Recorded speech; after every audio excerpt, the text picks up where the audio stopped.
ورسوله يا أيها الذين آمنوا اتقوا الله حق تقاته ولا تموتن إلا وأنتم مسلمون يا أيها الناس اتقوا ربكم الذي خلقكم من نفس واحدة وخلق منها زوجها وبث منهما رجالا كثيرا والنساء واتقوا الله الذي تساءلون به والأرحام إن الله كان عليكم رقيبا يا أيها الذين آمنوا اتقوا الله وقولوا قولا سديدا يصلح لكم أعمالكم ويغفر لكم ذنوبكم ومن يطع الله ورسوله فقد فاز فوزا عظيما أما بعد فإن خير الحديث كتاب الله وخير الهدي هدي محمد صلى الله عليه وآله وسلم وشر الأمور محدثاتها وكل محدثة بدعة وكل بدعة ضلالة وكل ضلالة في النار فأعوذ بالله السميع العليم من الشيطان الرجيم من همزه ونفخه ونفثه بسم الله الرحمن الرحيم الحمد لله رب العالمين الرحمن الرحيم مالك يوم الدين إياك نعبد وإياك نستعين اهدنا الصراط المستقيم صراط الذين أنعمت عليهم غير المغضوب عليهم ولا الضالين آمین۔ محترم حضرات، سامعین و ناظرین کرام، اللہ کے فضل و کرم اور اس کی توفیق سے ہم اور آپ درس قرآن کی مجلس میں حاضر ہیں۔ اللہ تعالی ہماری اس مجلس کو قبول فرمائے اور اس کے رچانے منعقد کرنے والوں کو اچھا بدلہ عطا فرمائے۔ اس مسجد کے مصلیوں، ہمارے امام صاحب حافظ عبد المتین اور ہمارے مؤذن ارشد بھائی اور اس مسجد کے مصلی انعام بھائی جنہوں نے ابھی یہ لائیو پروگرام کا نظم کیا ہے، اور اسی طرح سے ہمارے تمام سامعین کو اللہ بہترین بدلہ عطا فرمائے اور دنیا اور آخرت میں ان کی خوش نصیبی میں اضافہ فرمائے۔ ہم نے اور آپ نے ابھی ایک عظیم سورت سماعت کی ہے، وہ سورت جو قرآن پاک کی جان اور اس کی اصل ہے، وہ سورت جو قرآن پاک کے مضامین کا خلاصہ، نچوڑ اور عطر ہے، وہ سورت جس کے بغیر نماز مکمل ہو ہی نہیں سکتی، چاہے وہ امام ہو، چاہے مقتدی ہو، چاہے وہ سری نمازیں ہوں، چاہے وہ جہری نمازیں ہوں، چاہے وہ فرض ہوں، چاہے وہ سنن مؤکدہ ہوں، چاہے وہ وتر ہو، چاہے وہ نوافل ہوں، تمام نمازوں میں اور نماز کی ہر رکعت میں سورہ فاتحہ کی تلاوت لازمی ہے۔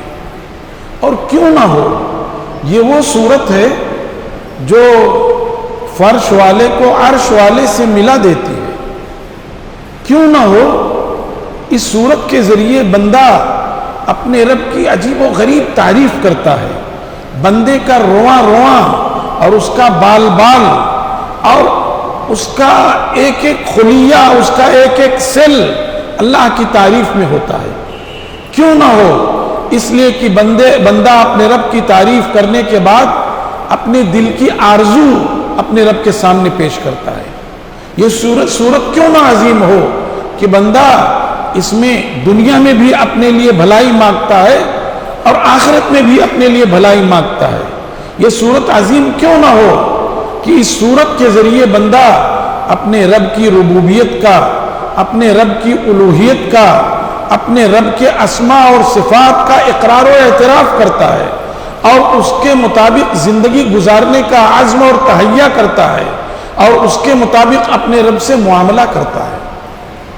یہ صورت اتنی عظیم ہے کہ آسمان سے ایک اسپیشل فرشتہ آیا اور آسمان کا اسپیشل دروازہ کھولا گیا اور وہ فرشتہ جناب رسول اللہ علیہ وسلم کی خدمت میں حاضر ہوا اور جبریل امین نے یہ بتایا کہ یہ دروازہ آج سے پہلے کبھی نہیں کھولا گیا اور یہ فرشتہ آج سے پہلے کبھی روئے زمین پر اترا نہیں، اور اس فرشتے نے آ کر کے آپ کو بشارت دی، اے محمد الرسول صلی اللہ علیہ وسلم، آپ کو بشارت ہو کہ آپ کے رب نے آپ کو 2 ایسے نور عطا فرمائے ہیں کہ آپ سے پہلے کسی بھی نبی کو نور عطا نہیں کیے گئے۔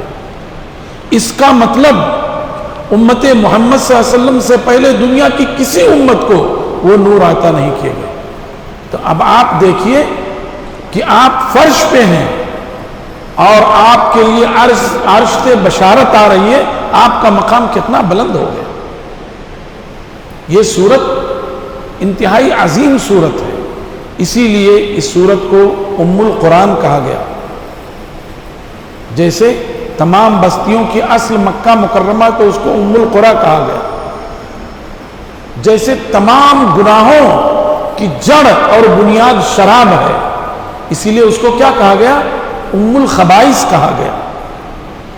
ایسے ہی پورے قرآن پاک کا نچوڑ، خلاصہ اور عطر ہے یہ سورہ فاتحہ، اسی لیے اس کو ام القرآن کہا گیا، اور ایک مقام پر اس کو خود قرآن ہی کہا گیا، اور اس کو سبع المثانی کہا گیا کہ بار بار ہر رکعت میں مصلی اس سورت کو دہراتا ہے اور اپنے رب سے التجا کرتا ہے، اپنے رب کی تعریف کرنے کے بعد اپنے رب سے بھیک مانگتا ہے صراط مستقیم کی۔ اور یہ سورت شفا ہے، یہ سورت کافی ہے، اور کوئی سورت تنہا ایک سورت کافی نہیں ہو سکتی، لیکن یہ ایک سورت تنہا کافی ہے۔ ایسے ہی یہ سورت وافی بھی ہے کہ اور سورتوں سے کام نہیں چل سکتا، لیکن یہ سورت پوری کی پوری اکیلے کافی ہے۔ تو اللہ تبارک و تعالی نے اس سورت کو نازل فرما کے جناب محمد الرسول اللہ صلی اللہ علیہ وآلہ وسلم پر احسان عظیم فرمایا، اور آپ کے توسط سے امت محمد صلی اللہ علیہ وآلہ وسلم پر احسان فرمایا۔ یہی وجہ ہے کہ رسول اللہ صلی اللہ علیہ وسلم کثرت سے اس سورت کو پڑھا کرتے تھے، کثرت سے اس سورت کو پڑھا کرتے تھے، اس لیے کہ حمد کی جو بھی شکلیں ہیں وہ سب یہ سورت ہمیں سکھاتی ہے۔ اور حمد کے ساتھ ساتھ شکر، حمد تو عام ہے، یہ مسجد بہت اچھی بنی ہوئی ہے، لیکن کیا کوئی بے جان چیز ہو تو آپ اس کے لیے کہیں گے کہ صاحب ہم اس چیز کے شکر گزار ہیں؟ نہیں، شکر آپ اس کے لیے کریں گے جس کی نعمت سے، جس کے احسان سے، جس کے فیض سے، جس کی کوشش سے آپ فائدہ اٹھا رہے ہیں، اس کے لیے شکر۔ تو حمد عام ہے اور شکر خاص ہے، اور حمد اور شکر یہ دونوں چیزیں اللہ تعالیٰ کو ہی سزاوار ہیں۔